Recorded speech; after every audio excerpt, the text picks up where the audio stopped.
next.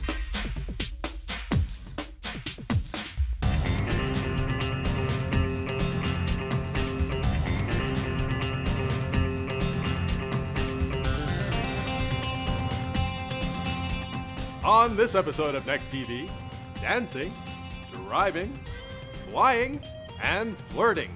All necessary parts of an active lifestyle.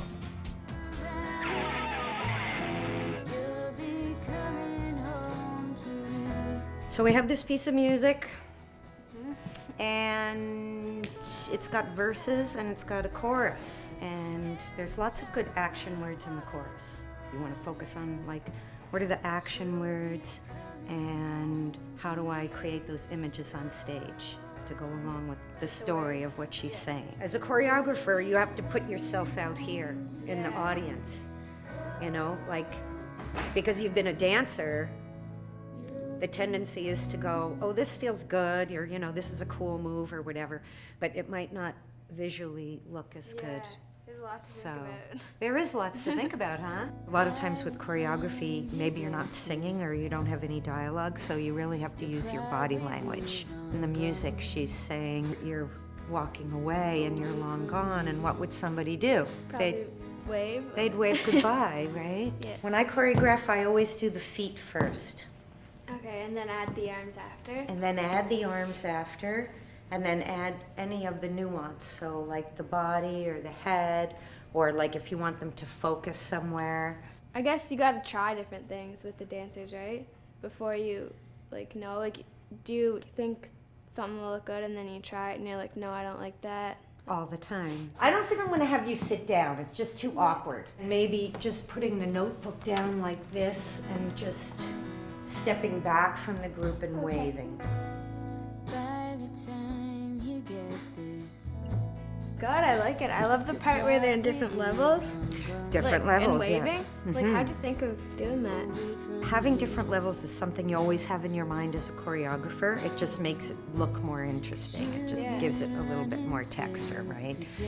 And then you want everybody to be seen. That's really, really important in dance.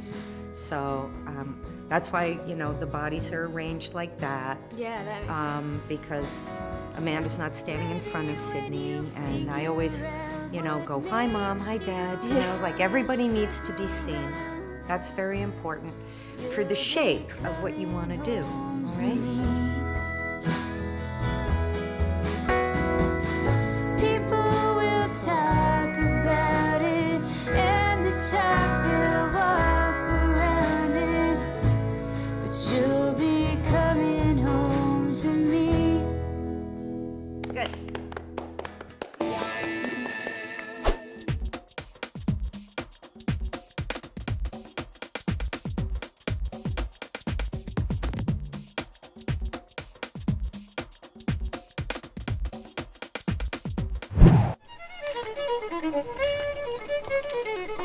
Oh my goodness, Brittany, what are you doing with that blueberry out again? Blackberry, and I'm retweeting my friend's twit pic from France. The what from the where? Social networking. More like social, not working. If only your fingers move that fast in the lobster bits. You two have no idea what it's like to have friends all over the world. Alright, I got friends. In fact, I got 10 new Russian friends just the other day. Where? Right behind you on the second line. Yep, the plant just took on some new Russian workers for the peak season. Straight from Russia. I mean, I try and say hello, but they usually keep to themselves. I still like to consider us friends, though. That one there, Vlad, he keeps asking for a net. Net! Well, he probably meant yet. That's Russian for no. What was that other thing he was saying? He was shaking his foot and saying something like Hiroshi, Suppoji, or Hocus Pocus. I kind of thought he was saying something about doing a little hokey pokey. Oh, that makes sense, because he was shaking his foot. You know, you put your left foot in. Well, here he comes now. Ask him yourself. The Russians are coming. The Russian is coming. Oh my, look, busy. More fish! Hello, Hiroshi Suppoji. Hiroshi Suppoji. Write it down. I'm just going to take what he writes and put it into my Blackberry and then translate it from Russian to English. What you can do with that phone is amazing. What's he saying? Hiroshi Suppoji means Good boots. Oh, good boots. Ah, good boots. Oh, he was just looking for a pair of good boots. Tell him Home Hardware. Home hardware. Home hardware.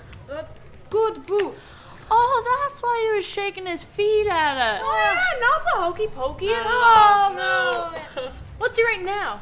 You don't know means you're pretty. I think somebody likes your boots. All right, enough with the social networking. Ha ha! More fish! More fish! More fish! More fish! More fish! When some people get their licenses, they think they rule the road, but they really don't. And this can be really dangerous. Some people will do burnouts and donuts and texting and driving or speeding because they think they can, and they really can't. Your car is a killing machine, as much as you may not think it is, and you can really hurt somebody by doing any of these things, or yourself. Not to mention the financial trouble you could get if you got caught. Your car, like I said, your car is a killing machine. You don't want to hurt anybody, so either don't do it or just don't drive.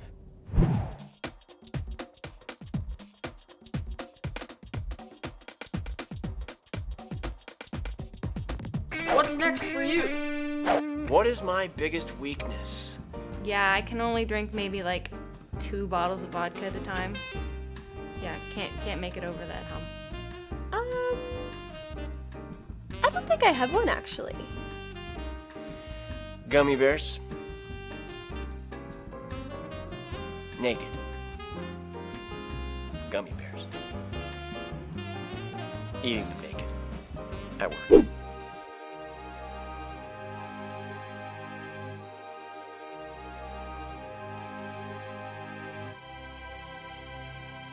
So good to meet you guys. Hi, I'm Dylynn. John? I'm overwhelmed. They teach us to go anywhere in Canada. Like, we're the guys that go where nobody else can go. They train us to be primary care paramedics to be able to treat them, but mostly we're there to get them out, right? Every day we're always flying unless the weather's crap, right? Like today we're not going to get much done, but we're still out and So you just do available. training on here? Yeah. Awesome. We also do work at night too. So pull these out. Yeah, we call it a disco ball. And basically what it is, it's a light that we drop out of the plane. So we carry all kinds of pyrotechnics in here. Pyro. These are flares that we use at night. They're 2 million candle power, so they light up the sky like the sun. Wow. So this is where you would jump from? But usually we just jump right off the ramp. Right at the back? Yeah, just like it is right now is how we would jump. Woohoo! Welcome to the cockpit. All right, yeah, there's 4 crew that work in the cockpit here, a navigator at this little desk, flight engineer sits in the middle, and then 2 pilots up front. Reach back behind your head, grab these 2, bring them over your shoulders, there you go. And do you have to be buckled like at all times? Yep, whenever we're flying, we're like this, we're all buckled up. Is it actually like a car, like gas, brake? Not at all, not Okay. at all, no. I didn't think so. When we're taxiing on the ramp here, these are your powers for controlling your engine power, forward and reverse. And then so you would have one hand on the nose wheel steering and one hand on the power, your feet on the rudder pedals, because So much going on. yeah, if you push with your toes on the rudder pedals, that's your brakes. So that's how you drive on the ground, so not like a car really. At all. No. And a lot of the stuff we do in search and rescue is challenging too. Like, it's flying that you would never do if you were a Air Canada pilot. We're flying down low in the mountains in bad weather. So there's different sort of considerations. You don't want to obviously run into anything, but you want to be safe and find people that are lost. So when can I retire? Well, I'm retiring in about 3 years. I have 17 years in now, so I can get out after 20 years and move back to PEI. I want to be 42 years old, full pension, living the dream. Good job.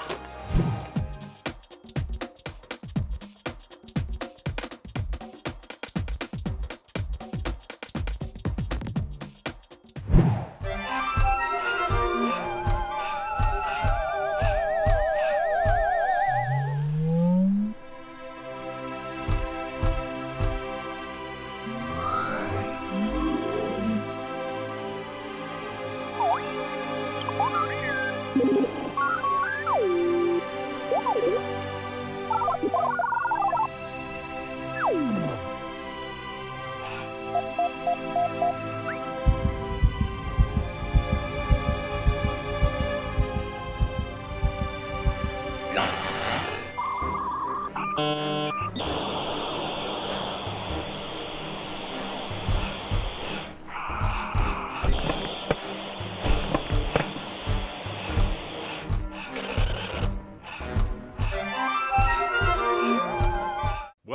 I was going to mail this letter, but now I have second thoughts.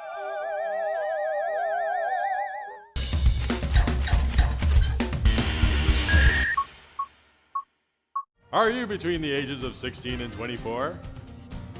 Do you like talking to people? Do you like making movies? Do you spend a lot of time in your tube? What? YouTube. If so, we'd like you to show us around your neck of the woods. We're looking for Next TV correspondents, and we're even giving away flip cams to the winners. For more information about how you can become a Next TV vlogger, please visit N3XT.ca/contests.